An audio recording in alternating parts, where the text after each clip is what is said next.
Hello everyone, this is Galacticus X coming back to you with another video. This is going to be a different video from those I usually do.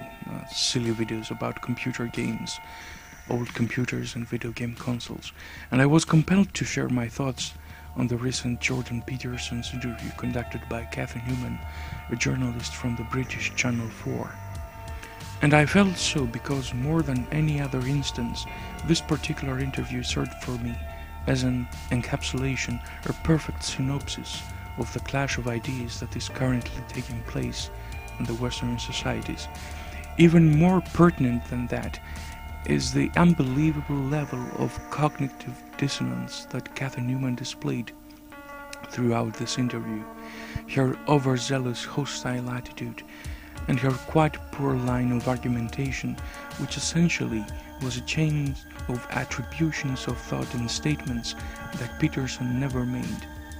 In fact, this interview's highlights can be boiled down to the phrase, "So what you're saying is," followed by a statement that Peterson never made. Cathy Newman's adversarial stance is not by itself an indictment on the way she conducted herself. After all, it's a prerequisite and an essential element of a true journalist's pursuit to press and dig deep in order to reach the truth, something that Peterson himself naturally admitted. Indeed, when the discussion reached the issue of contrasting free speech to the possibility of offending people, Peterson stated the obvious, that it's impossible to exercise investigative journalism without risking offending someone, something that Cathy Newman was actually doing at that very moment, something that led to the most memorable highlight of that interview, the famous by now gotcha moment. What is fascinating about this interview is how incredibly calm, composed and well articulated was Dr. Peterson compared to Cathy Newman, who drew her arrows from a quiver of generic, ideologically based and cookie-cutter arguments about current issues, especially pertaining to the status of women in Western societies, arguments that cannot hold their water upon close scrutiny, but nonetheless constitute the backbone of the status quo, the politically correct guideline that is promoted in the public space and is implemented in governing policies everywhere.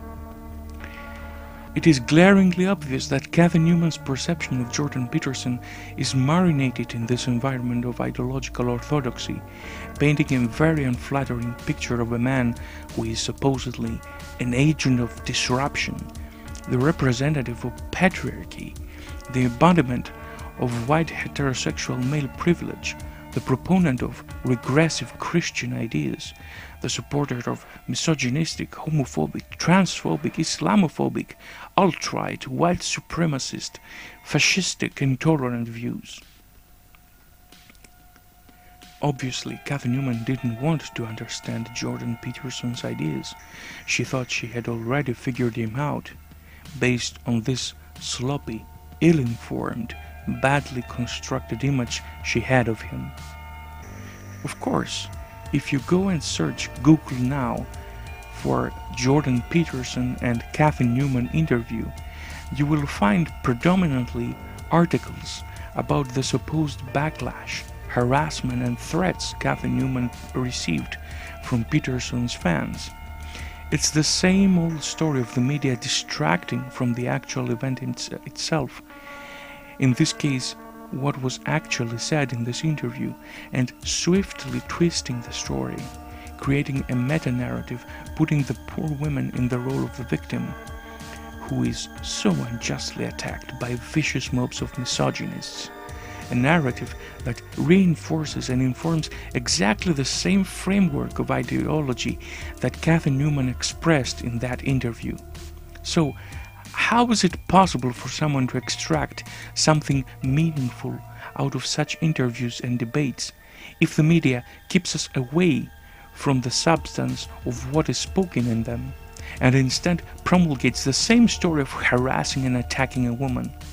We've seen that story time and time again, from the days of Gamergate and Anita Sarkeesian up to the recent Me Too movement that at this point has turned into a witch hunt, severely undermining any semblance of constructive dialogue we can have regarding men and women relationships.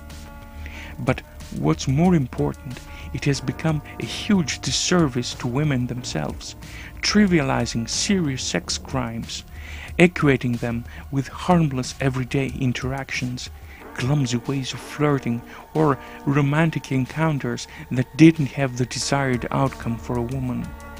Unfortunately, these are the times we are living in, and this is the state of confusion our societies operate within.